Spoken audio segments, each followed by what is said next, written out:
Welcome back to Torment. Alright, let's do it. Let's jump into the mare.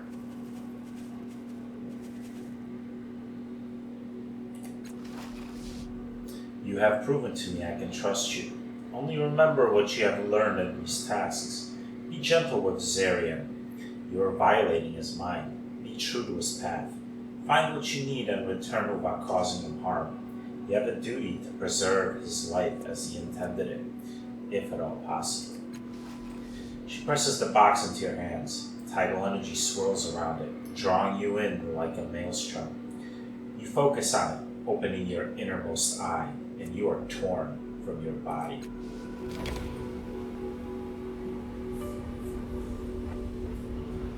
When you first open your eyes, there's only a ruddy glow and frightening shapes and shadows around you. The air is hot and stifling.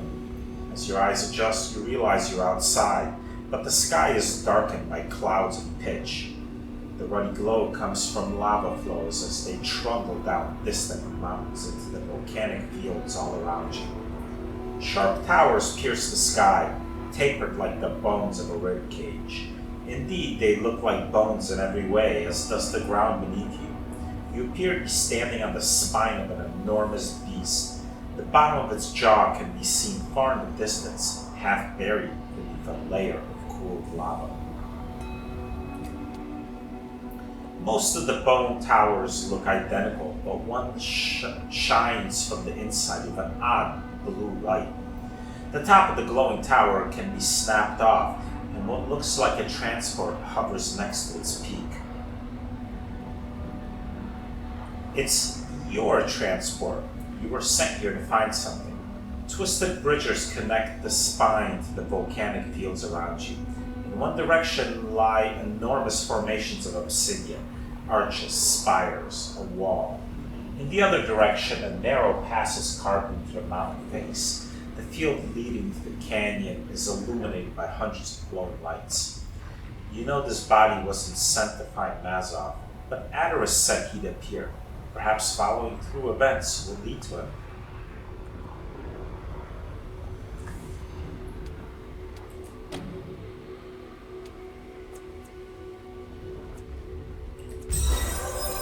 You search through tower after tower. Some of the chambers you come to are filled with piles of dead relics and broken ciphers, but nothing of value. Finally, you come across something promising. You find a staff made of some prior world metal. It's cool to the touch, unusual given the extreme temperature of the air itself, and burn marks black to one end.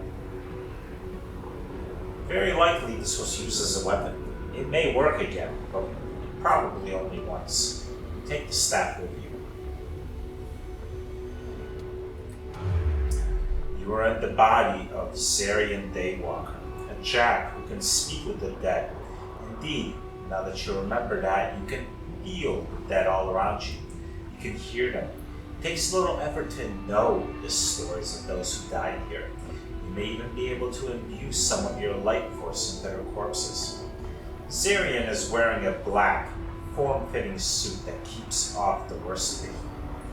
He carries a whip and various necromantic ornaments. Zarian was on a task for someone called the Chimera. He was sent here to find some kind of sphere.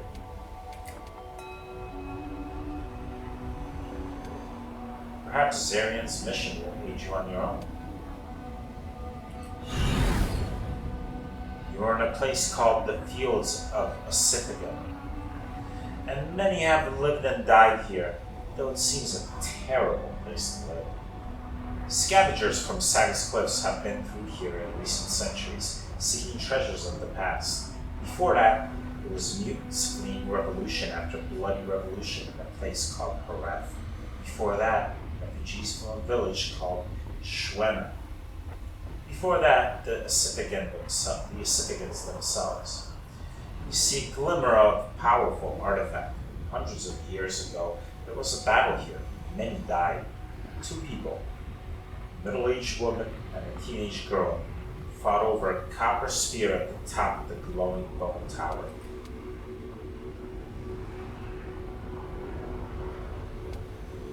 Perhaps that copper sphere is what you were sent here to find.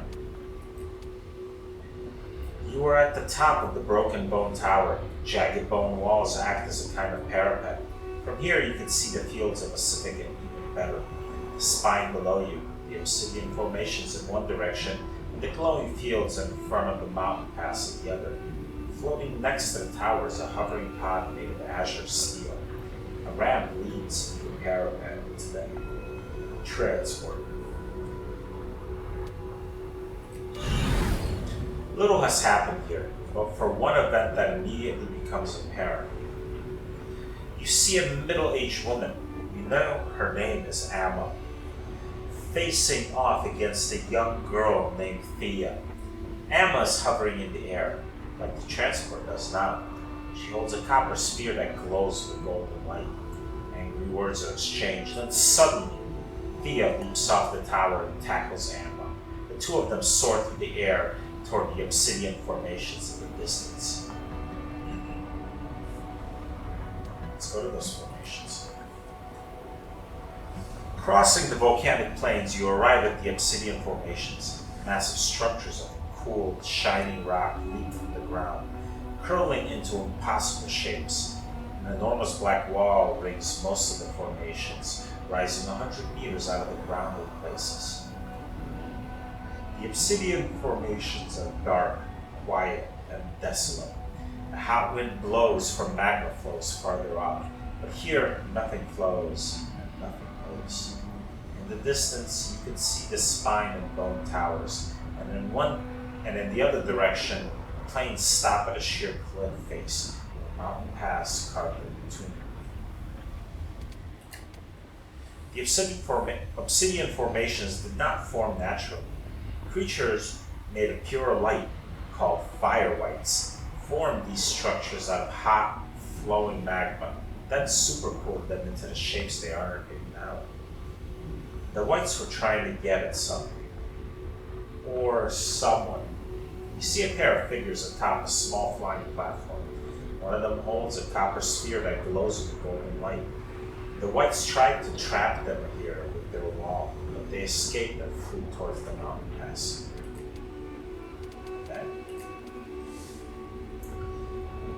The mountain pass is still some distance away, but you're close enough to see that there is too much rubble at the bottom to make your way through. Spread out in front of the cliff is a great volcanic plain. Across the entire expanse are hundreds of creatures lit with a dim glow that has nothing to do with the magma. You know these creatures are called fire whites. At the moment, they seem to be ignoring you.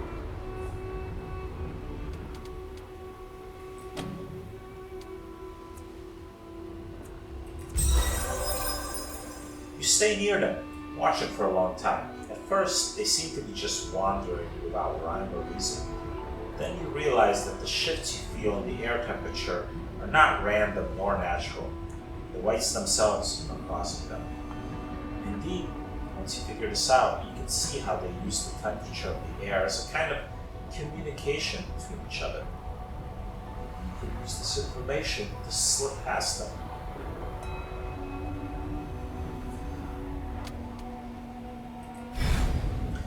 You see a group of people in tattered clothing march through the pass and out of these fields. They are terrified, having lost many of their number to the whites. You see two figures riding a small flying platform, almost like a shield. Suddenly, the platform teeters and the figures fall.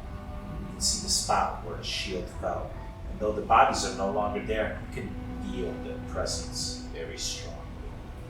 And there, a short distance away, you can see where one of the figures dropped what looks like a copper sphere.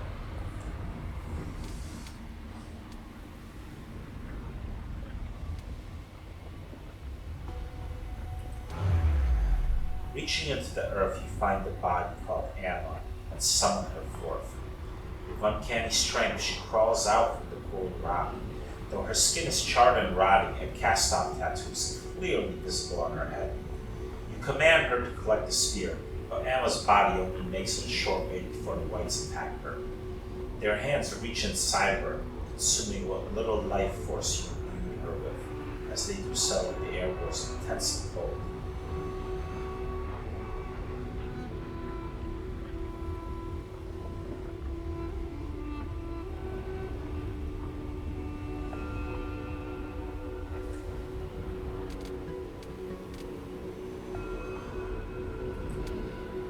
The only body on the surface is the corpse you called forth. You can feel other dead beneath the rock, preserved by magma that flowed over the spot over centuries. The corpse is a middle-aged woman named Amma. The dead beneath is a girl. She's strangely silent. In one of your strange powers, there's nothing there to speak with. Peace, says Amma. Is it better? Better, yes. Better, oblivion. Who are you? Amma? This embodied voice sounds like it's calling Amma rather than naming her son. No, not Amma.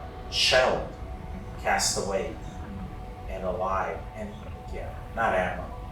Food for whites. What happened to you? Buried to death. Before that, lived. Before that, died. Before that, lived and died and lived and so many cycles, so many deaths. The air shivers. Her tone drops dangerously low. Before that, someone else awoke and remembered a fight, a girl, or a Libanian. Though Amma's corpse doesn't move, her presence ripples through you. She speaks of the spear you tried to get her to retrieve for you.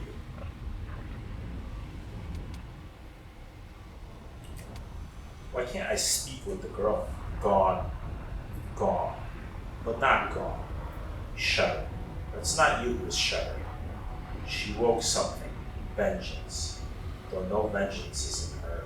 You feel Amma's presence looking off toward the obsidian formations. There's something glowing and moving over there. Amma becomes silent. You sense a wave of gratitude and annoyance, mostly the former. Then nothing. Her presence is gone. You feel like no asking will bring her back.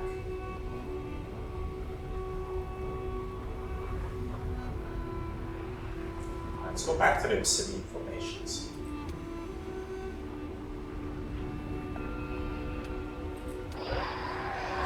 You search for anything remotely interesting, but the place is barren. As you're about to leave, an orange glow reflects off the rocks ahead.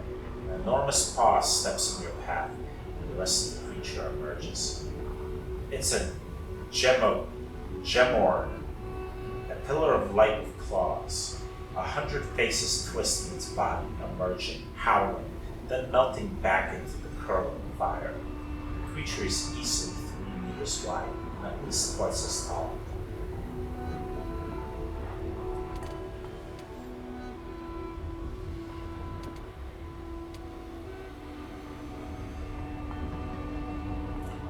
Maybe I could get the gemorn to chase me into where I was before and have it fight the fire whites. Nice.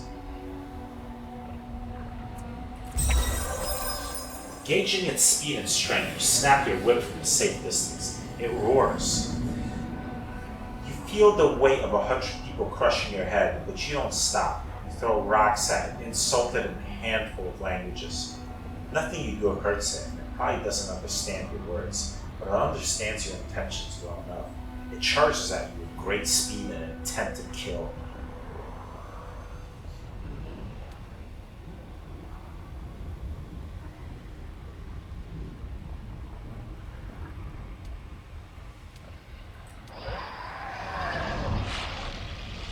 The gemorn lets out a piercing cry.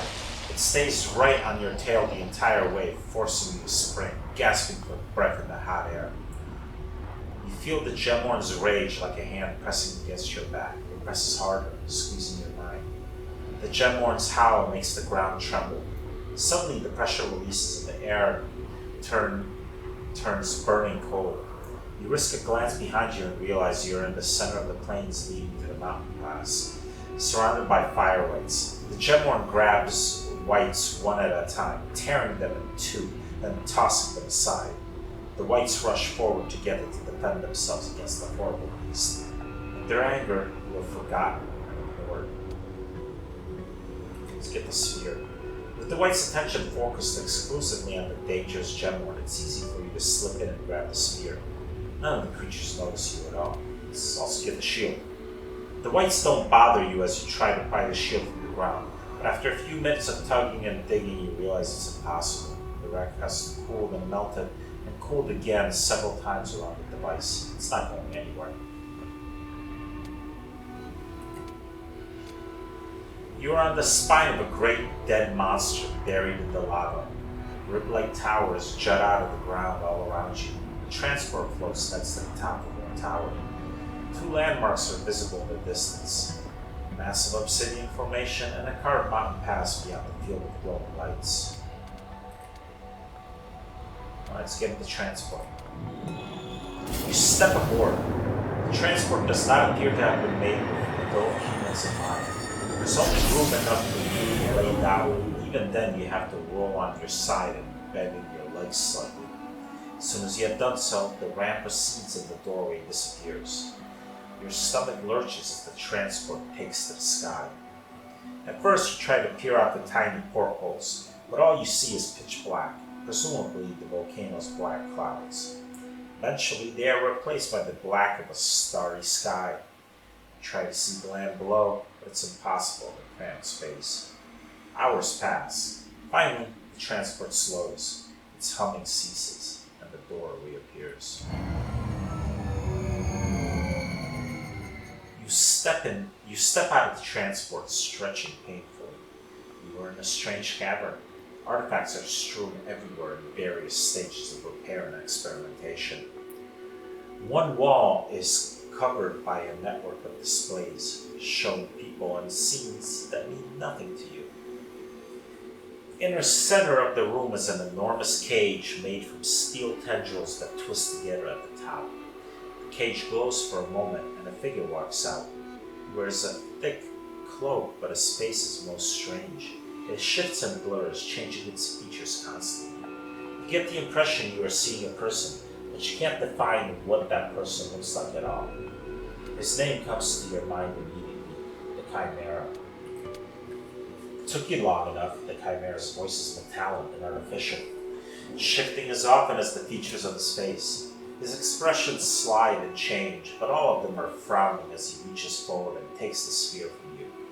With your unique gifts, I thought finding a dead relic would come easier. The Chimera sets the Orlimnian on a nearby table, but clunk.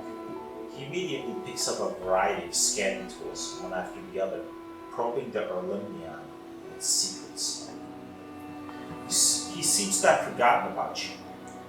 You look around the cavern, but there are no entrances or exits. Nowhere this Mazzof could be except for the cage.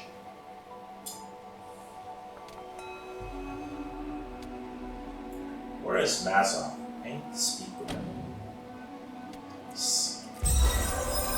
Mazzof, the Chimera's altering voice slips from baritone to falsetto in a rapid series of notes. A dozen different eyes narrow with suspicion. I'm not sure that tinkerer could tell you anything useful, but I can think of no reason to deny you. The Chimera turns and slides a hand along one of the metal tendrils. Although no discernible interface appears, he presses his finger against the metal twice, and the cage begins to glow. The Chimera turns his attention back to the sphere, indicating you should enter the cage with a dismissive wave. Two of the metal tendrils become a kind of doorway. On the other side, Mazzof squats on some sandy alien shore.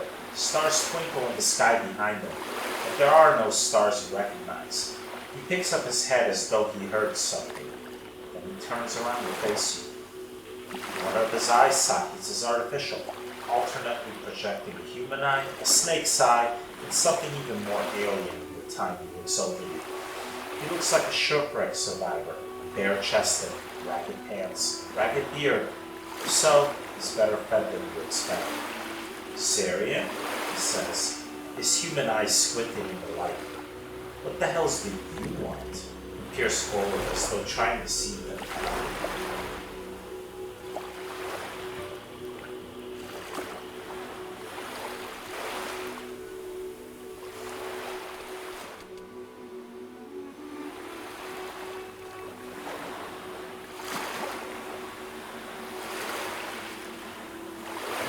Zarian. I'm a new cast-off user of an aircaster. Check myself. I was told you could fix the resonance chamber. Mazzof's human eye grows as wide as a saucer. His other eye flips through a few images, landing on a red eye with three pupils that scrutinizes you up and down. This is beyond me. That's saying something, he says. About the resonance chamber, though. The only one who benefits from it is the changing god. That bastard's got nobody's interest at heart but his own. Don't listen to a damn thing he says.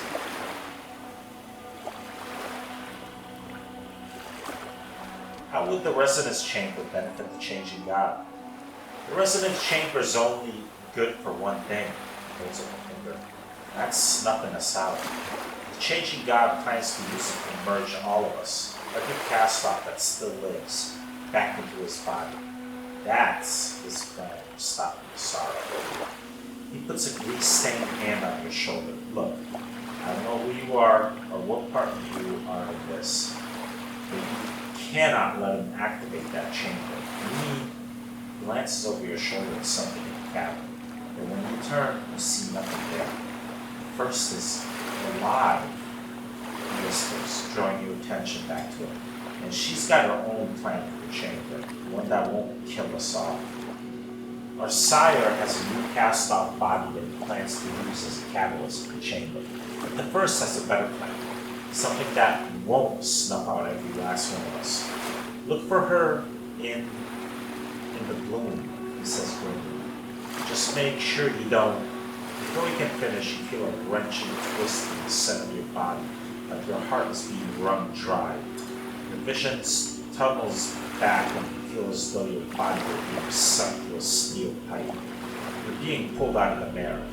It's far more painful than it ever was before. Then Mazzof, decayed, and everything else disappears. I'm ready to learn something new.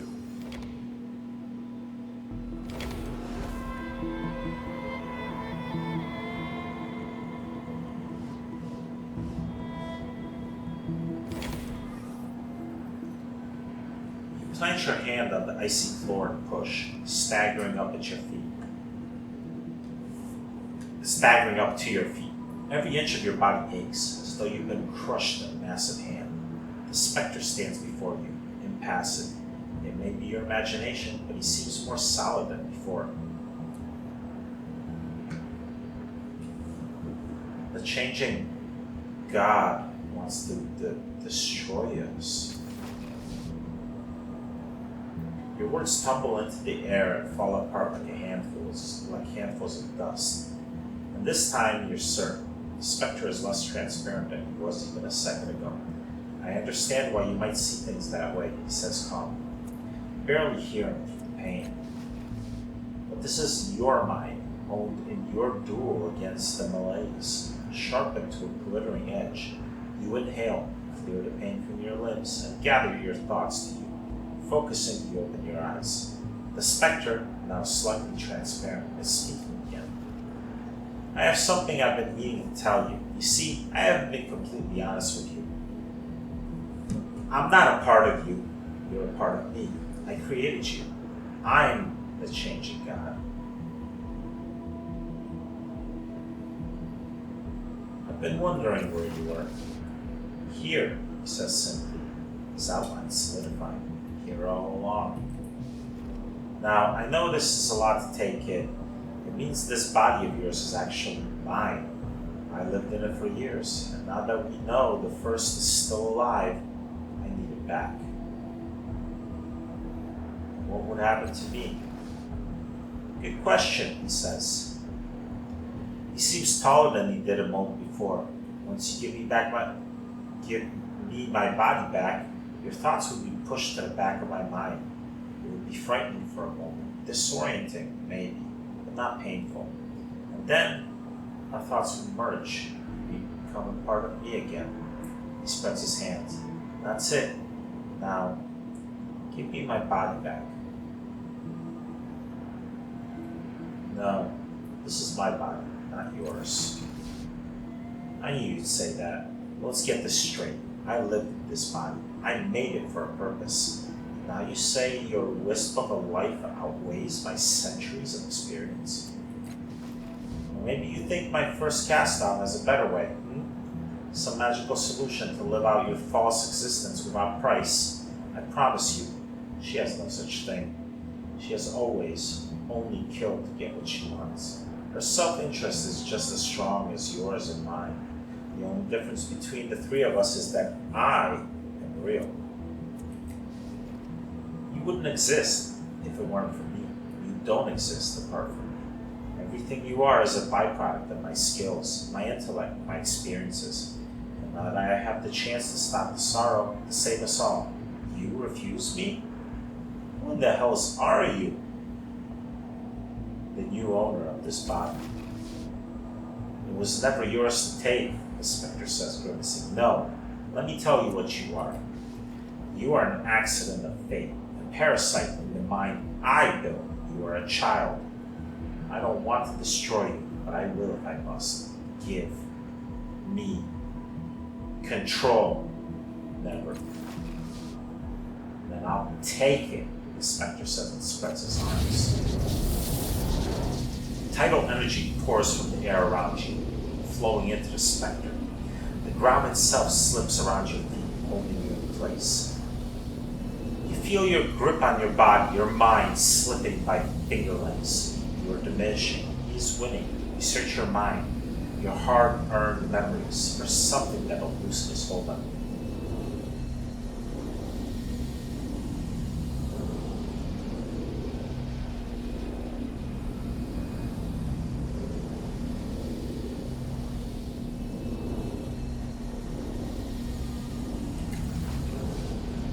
The moment your mind touches on her, she is there, facing the specter, sorrow and anger radiating from her eyes, her heart. Scowling, the specter flicks his hand to the side in a dismissive gesture, and she fades away once more, taking some of her radiance with her. His outline flickers once, like a candle in soft breeze. Your machines have driven women in Sagas mad. What makes you think you deserve to return? The specter winces as if you have struck it, and mutters something under his breath.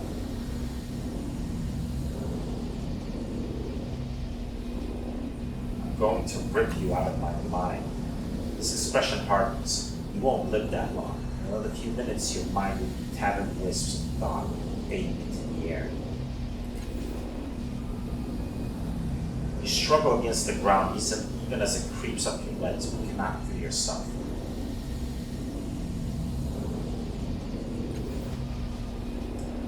Aren't fighting, the specter says in a low voice. An argument requires two people. At best, you're a muscle cramp, a headache, and you will subside. Groaning, you strain against the floor, holding you in place, but no, you're trapped.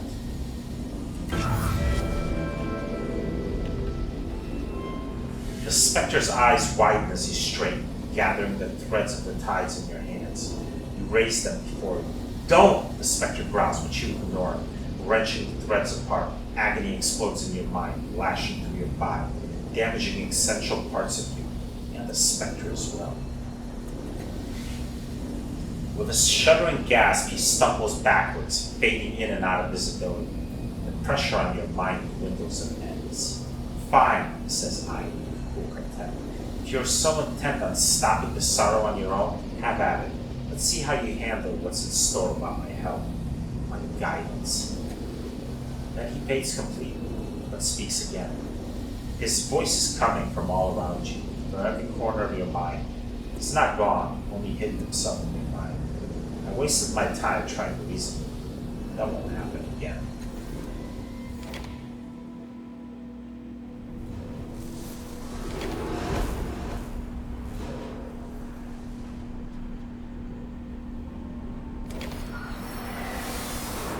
As the portal closes behind you, something feels off. It only takes you a second to realize the specter is gone.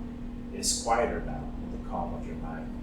But he's not truly gone, is he? You can still feel him out there, watching, waiting, perhaps, for a moment of weakness in which to strike.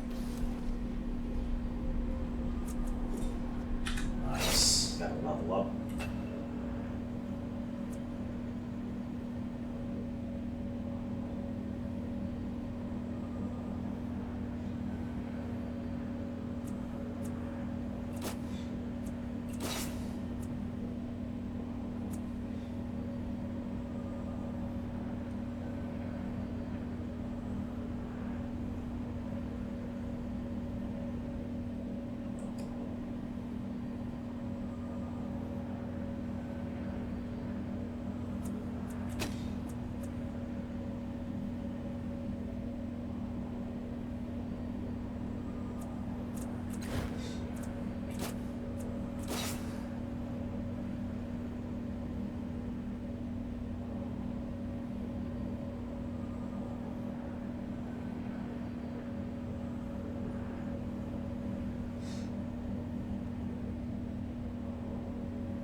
Leveled up again? Damn. Double level up.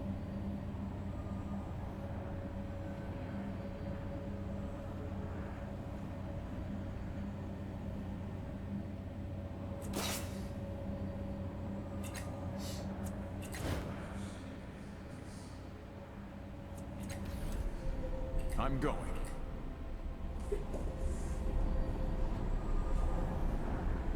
Yes.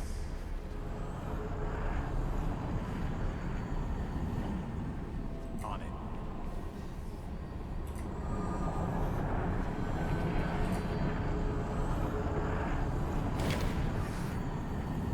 The hazy form of Innifer stands before you.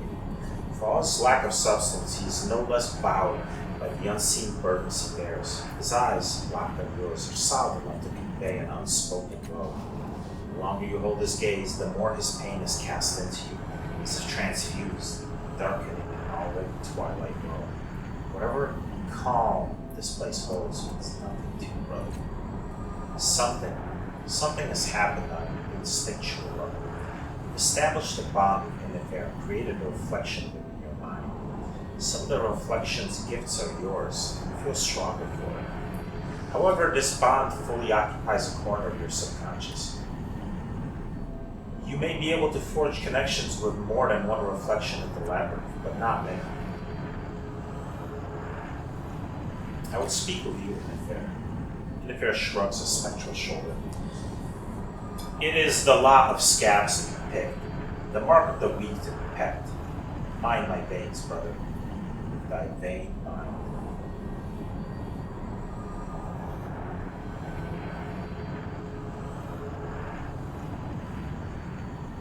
Tell me something you learned in your years beyond the gate. Something flashes behind Innifer's eyes, a shadow of a shadow. Just as quickly it is gone. Brother, all places teach the same law. There are better things for you to study. How can I help you, Innifer? Unmake me, brother. Unwind time and tides, or break the casual chains that drag the present down to the past's black depths, or blot my tale from the scrawl of days to come. Innifer curls his lips and smiles at his more snarl. But you cannot, little brother.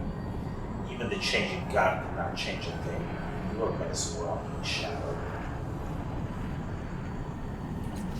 Now let's see what the ability I got was. Innifer's madness. Draw strength from madness, but pay a cost for that strength. +1 might edge, +1 training level and intimidation, -1 intellect pool. Oh, I'm gonna break this bond. I don't want this.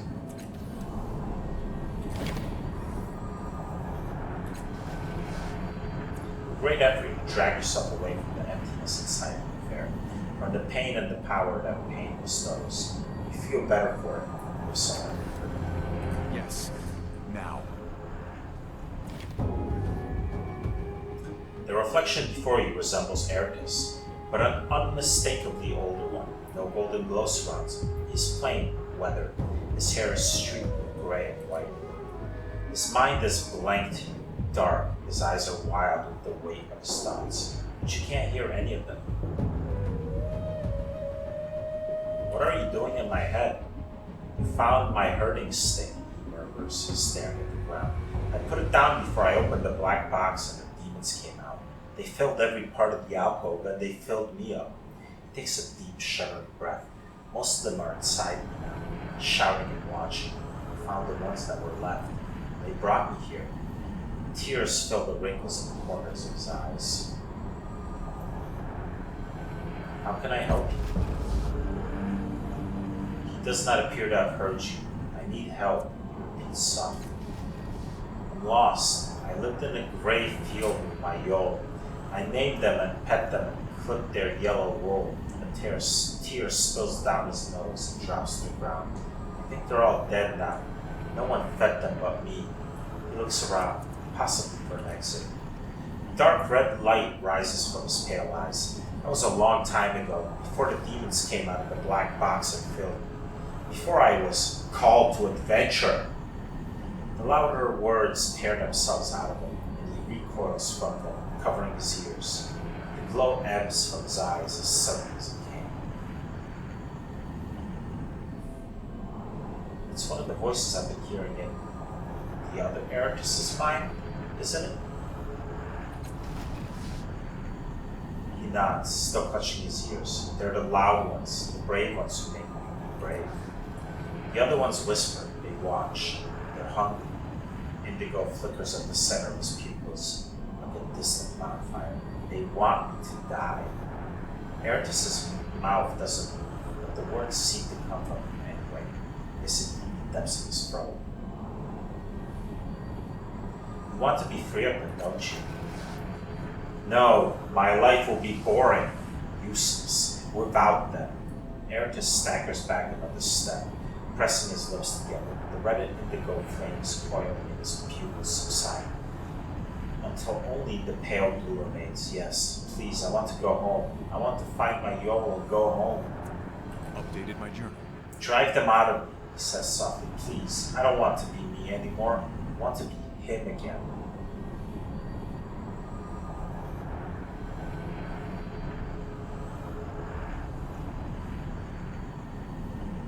You mentioned the Yol before. What is that? Herd creatures, he says, and a look of calm happiness drifts being seen beneath his troubled face. Soft, yellow wool, milk and cheese. Something like grief descends through his expression, devouring his green happiness. My herd is lost now. I think they're gone. Sounds like you like being a Yol herd. Not until I wasn't one anymore, he says, dropping his head. I lived in the nameless field where my mother was buried. I liked making songs in my head, but I hated that field, that leaky house. He presses his finger against his hollow cheeks. I wanted to leave it all behind, to sing for people, for meals in distant taverns, but now I wish I could go back there, sing to my animals and sleep where my mother slept.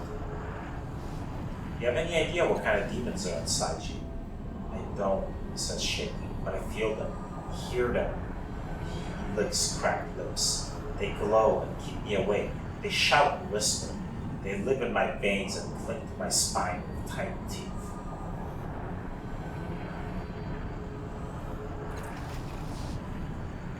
One of my Yol wandered into that dead valley, he says casually, but his hand is clenched at his side. Its tracks went around the alcove, and I decided to sleep there for the night. His fist is shivering. I heard sounds inside a dark box on a shelf, and I opened it. Ever since, I've been buried by them. Like the other, screaming and crying, never sleeping. He rubs his eyes with dirty knuckles like a child. I never found my Yol. Now, I never will. They don't let me sleep, and I'm hungry all the time. They don't think of me as real. They're a toy. How can I help you drive out those demons? I don't know, he says, eyes wide. You see a mocking flicker of light at their course. Find healers, maybe, or doctors. Yes.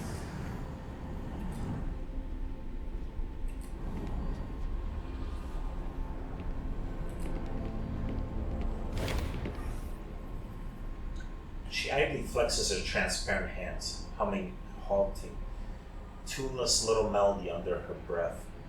The connection between you pulses with the rhythm of her song. Yes. I like the ability she gave me, so I'm gonna stick with that. Okay, that's the way out. This goes.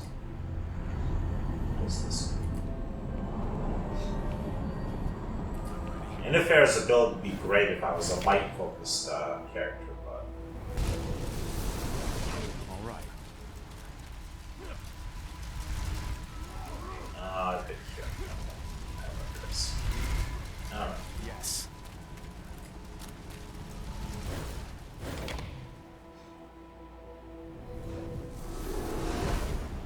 Go.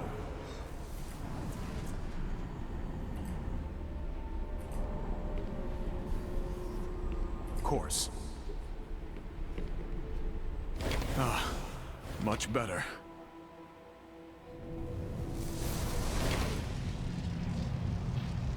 Whoa.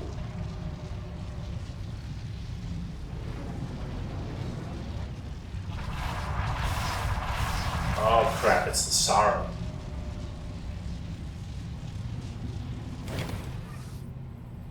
Your eyes snap open, and at first you fear you've fallen deeper into the labyrinth. Another fathom. Flames rake the ground around you, the bedrock buckling under the heat. The image of Adoris resolves as your vision adjusts to the searing light. Her composure is beginning to crack. You can see fear in her eyes, held in check only by her iron will. You're awake, quickly now. While you were inside the mere gods, the shields have fallen. The sorrow is breaking into the sanctuary.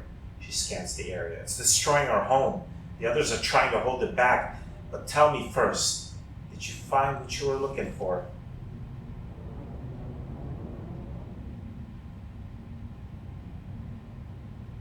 Worse, the changing God is alive inside my mind. He's trying to take over my consciousness. Now I'm going to go with the hopeful approach. I found some hope. The first is alive. She's hiding in the blue. She reels, but how? No, that's not important now. What's important is that you find her. She's the only one who will help us against the sorrow. Our sire has shut himself away from us, and we can't count on him for help. Now we must deal with the situation at hand. If you have already escaped, most are trapped within the rubble and flames. Some too terrified to move. You must get to the teleportation platform and flee. Save as many as you can on your way. Although the dome no longer encircles our sanctuary, the generators may hold enough power to slow the sorrow's progress. They can be activated by placing your palm here and whistling this tune. The dry lips rasp a 5-note descant that you commit to memory. She plants a kiss on your cheek. Good luck, brother. Let's make sure as many survive as possible. She runs off, her voice raised in command, as if the quiet matron of Neil Vest never existed.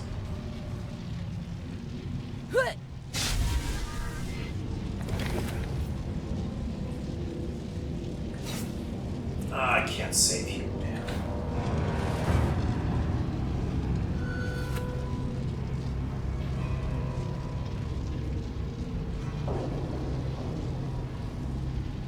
Happy to help.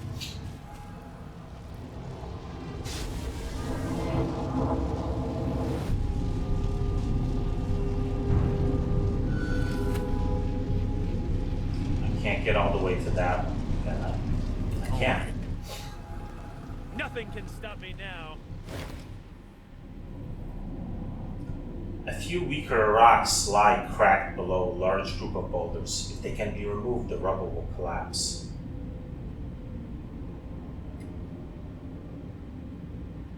I don't have smashing. I can still try it. No, I can't do it. I'll have to have Eratus do it. I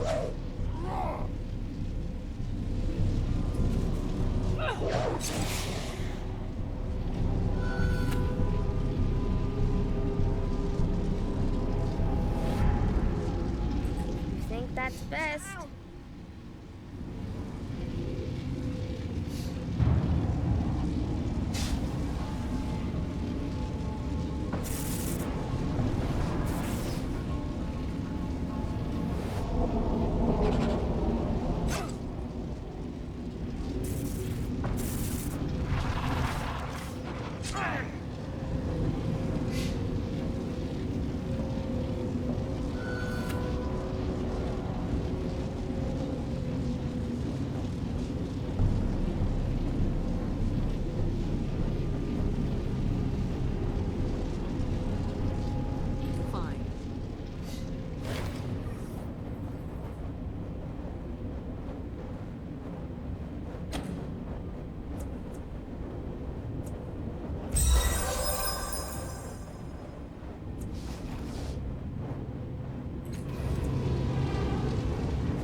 should have an attacking skills.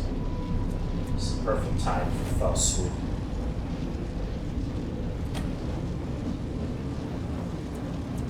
Damn, look at that damage. Freaking wrecked them. Almost dead. Now I can move. Can't do this though because it requires an action, right? Something to do.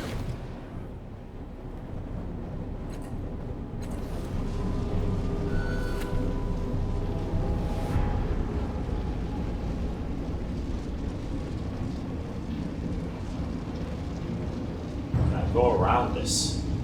Can I get to this one? Too far. Right.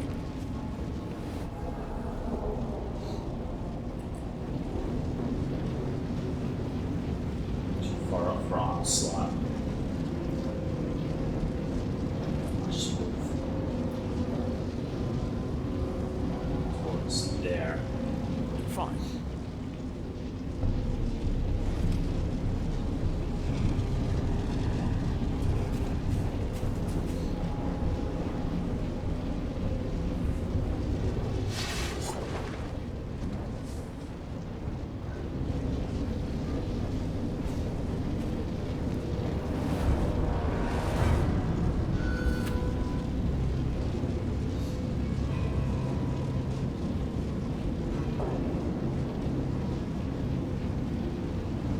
Of course we can help.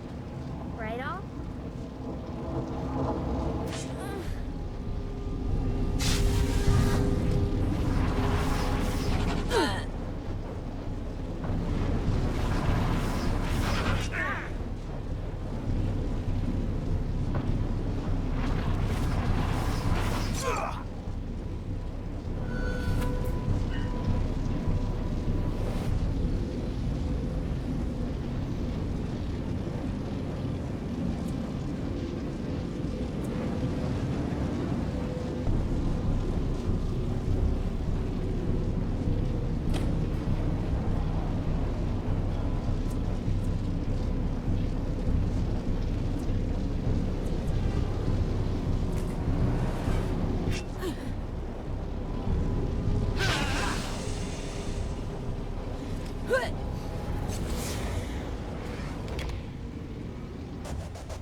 What the heck is that?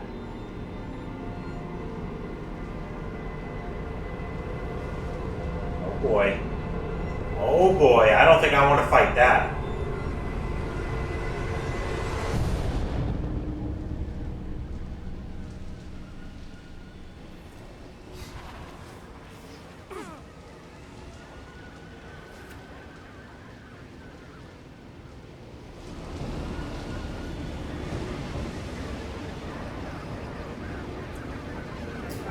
This turn.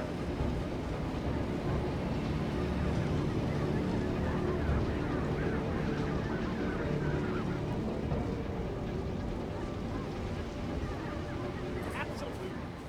I'm at least 6 times better than I was seconds ago.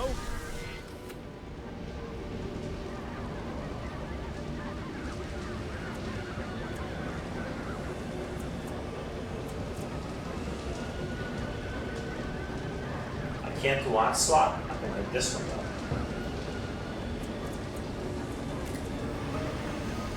Wish I could onslaught. No.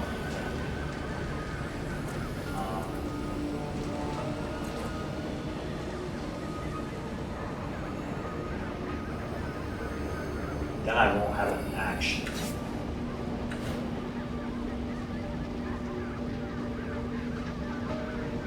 Ready.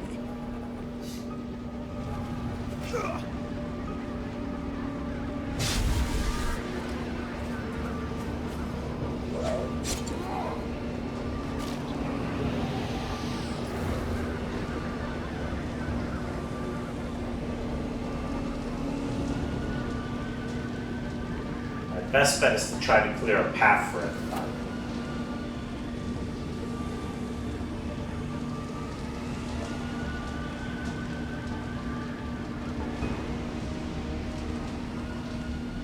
Of course we can help.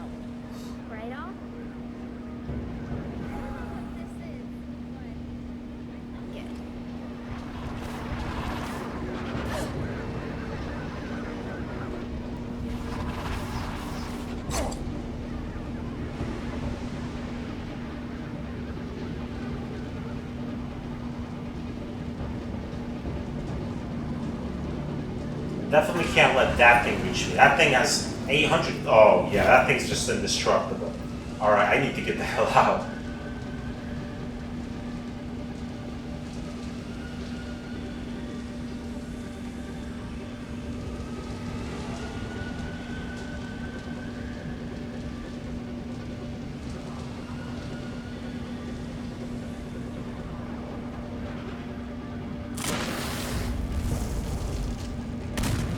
Well, shit.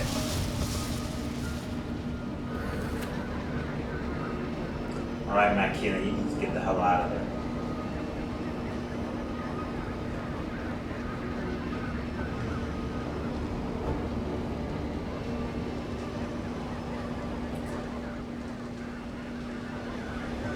You tap this thing on the way? You can't. No, I can't. So let's just go.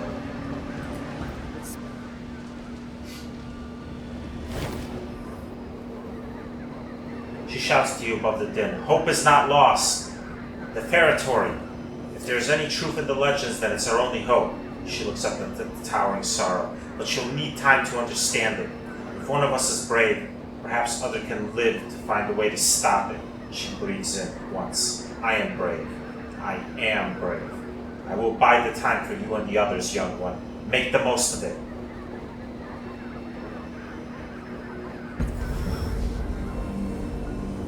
I would say it is no matter, but she laughs shakily. It's a great matter indeed. Do not waste my sacrifice. A golden glow surrounds her as she steps forward. A kaleidoscope of beautiful colors. The shifting energies of the tides cast into a tangible being. She holds her hand aloft, and ethereal fires play around her. The weight of the sorrow's baleful focus settles on her. The vision shrinks to a pinpoint as the two face each other. Attend me, sorrow.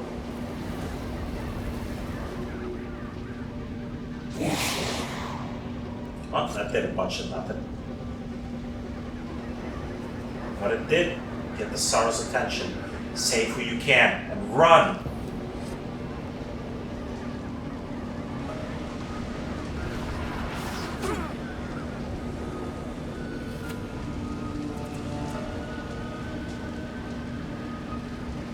So I need to get here now. These are broken. There's no getting out this way.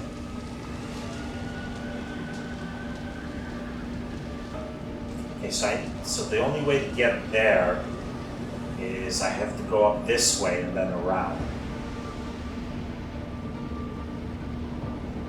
Look out below!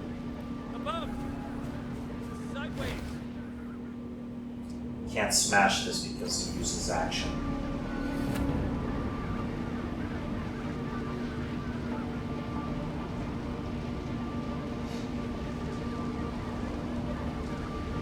I'm going. I'm at least 6 times better than I was seconds ago!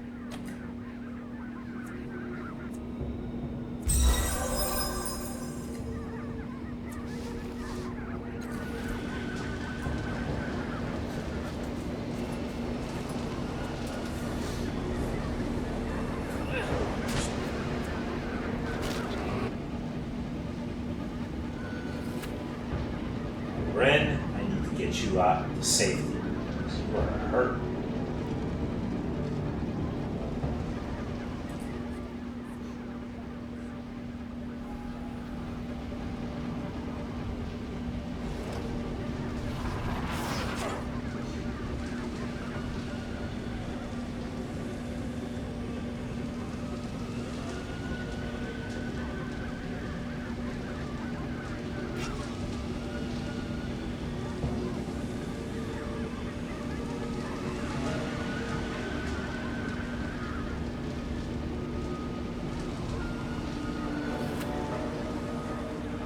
Not liking how close Makina is to all this. How far can I move her? This far. Just do it.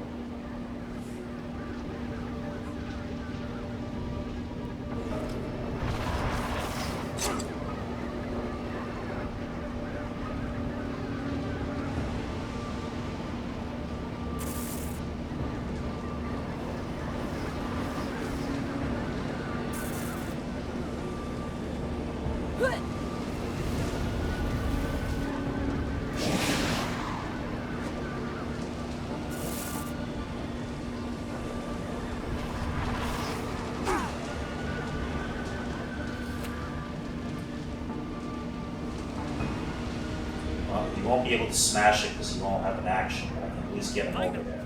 Something to do.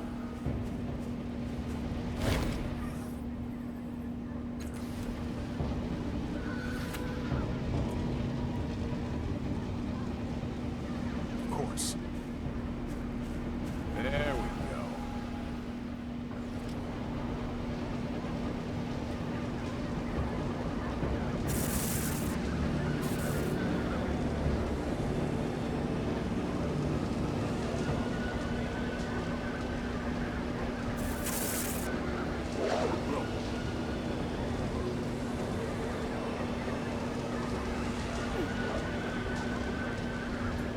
The rest of y'all should stop fighting and just run.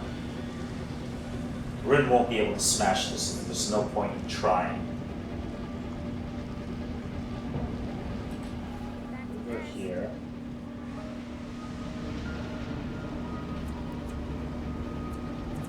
She doesn't have a heal on her, so just not her turn.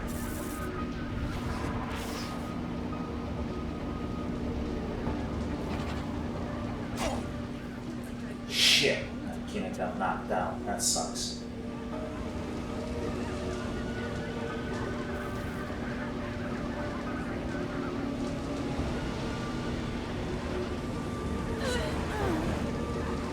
Well, so much for Avarice. She's back up.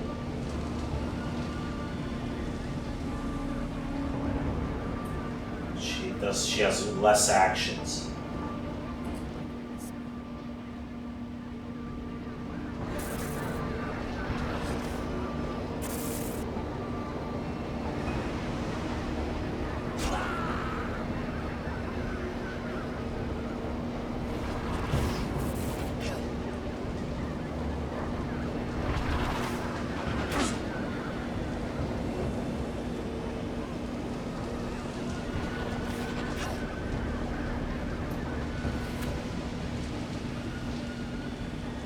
Here comes the Boredom Slayer.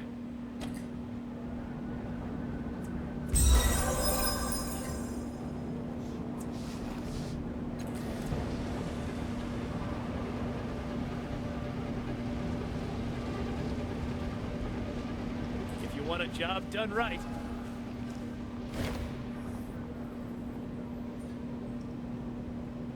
Okay, he can't do it because he doesn't have an action. At least he's there. Yes. I won't be able to do it because I won't have an nothing can action stop me on this now. one.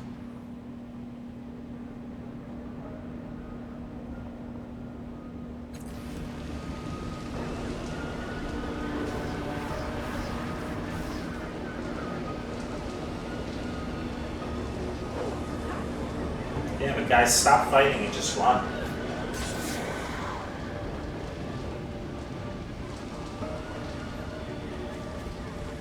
There you go. Run.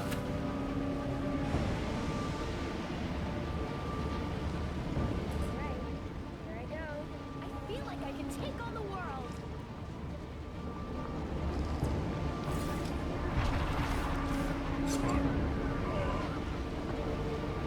I'm not gonna stop.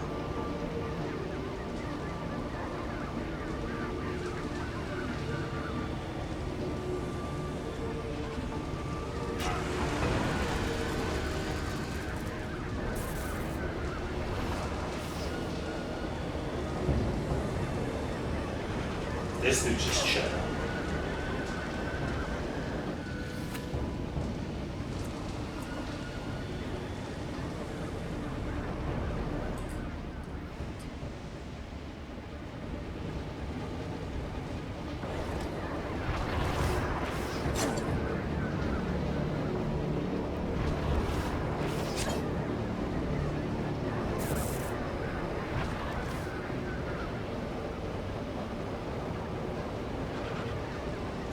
Oh, he's trapped by rubble. That's why he can't.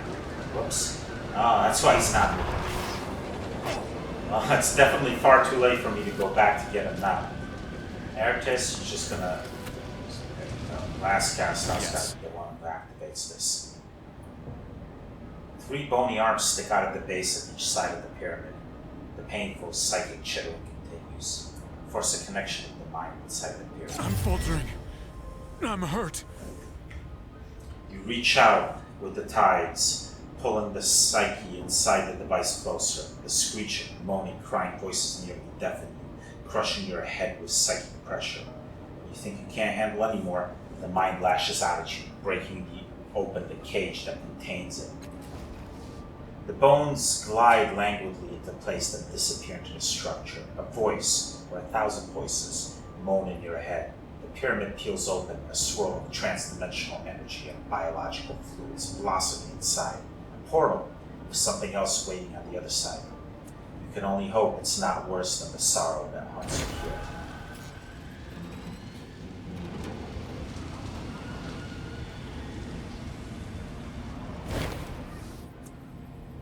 The interior of the pyramid swirls with a mysterious energy, a loud, plaintive, chittering presence. Before you can react, the powerful gravitating force yanks you and your companions into the structure, away from the horrors of the Vest. It wrenches the other surviving cast-offs inside as well as sweet, hurling them to other places beyond your reach, and you suddenly find yourself somewhere else. So, a bunch of them were saved, that's good.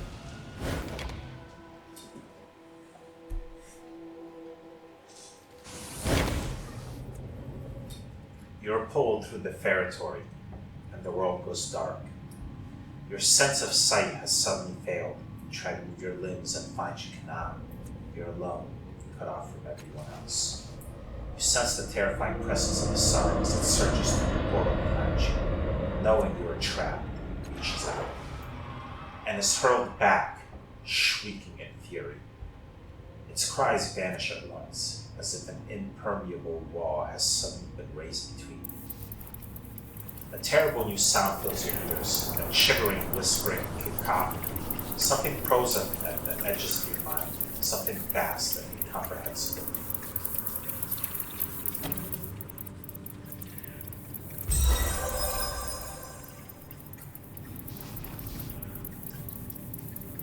You breathe deeply, channeling your instinctive fear into cold fury. Then you focus that fury against that thing that's probing your mind. At once, the chittering sound ceases, and you sense the vast presence regarding you more carefully, perhaps even respectfully.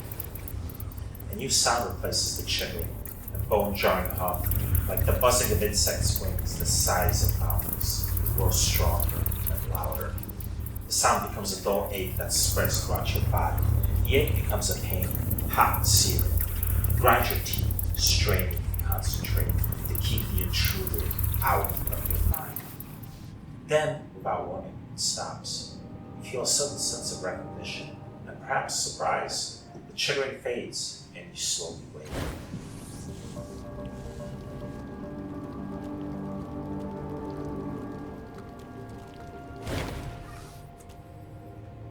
What is this? What new treasure is here for me to find? A friendly voice booms. Opening your bleary eyes, you see an earnest, gray-skinned non-human with a toothy smile. He is tall and wide across the shoulders and exudes great strength. His hands terminate in long claws. That tattoo, some other of the changing God's children, has made his way here. It's been a long time. But where are my manners? My name is Dracogen. You are in the bloom, though I dare say you didn't expect to arrive here quite like this. His cast-offs always find the most exciting curios for me.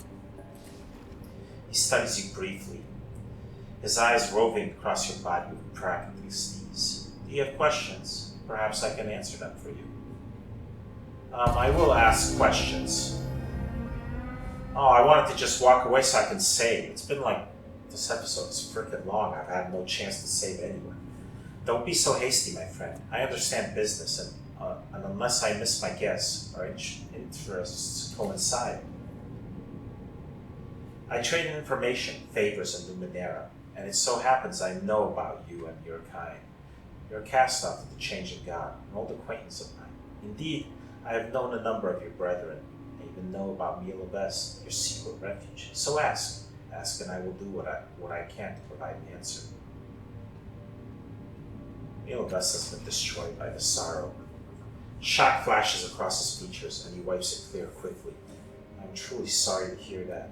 I never had the honor to visit, though I long to go. Such accumulated knowledge, so many artifacts lost. The value of the pieces would have been worth, well, no matter. What's done is done. That is valuable information. I need to think on how to best leverage it. I am here looking for the first cast-off. She has been dead for over a century. I've tried her too.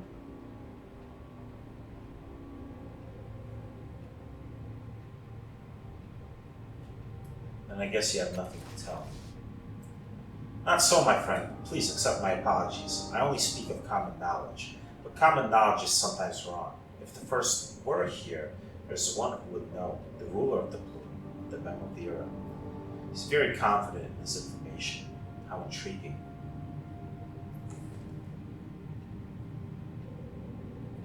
Alright, where can I find the Numenera? Inside her fortress. She has locked her gates to outsiders while she considers the problems that face her. Only those who can provide something of value to her get in now. He bows, like me. I see. So what do you want in exchange for an introduction to the Numenera? I once had claim to an artifact, but it was spirited away to a place called the Ascension of Kex Lianish, a realm of crystal and beauty. I need that artifact back. It's called the Magmatic Amulet, a circlet of dark, hyaline material. It is of great interest. I believe that you may be uniquely suited to retrieve it. Find it, bring it to me, and I guarantee you an audience with the Numenera. Fine. Dracogen smiles and inclines his head. I hoped you might. He points to the passage leading away from the courtyard. Follow the caravan route to the trade post. You'll find the law there, and it will take you to the Ascension. Remember the magnetic amulet, the Ascension. Finally. I really despise when games do that. They throw you into a really, really long stretch of game where there's like no place for you to break, and no place for you to save, and it's like you just stuck playing for like an hour and a half and there's no stopping. That pisses me off. Sometimes I can't play for an hour and a half straight.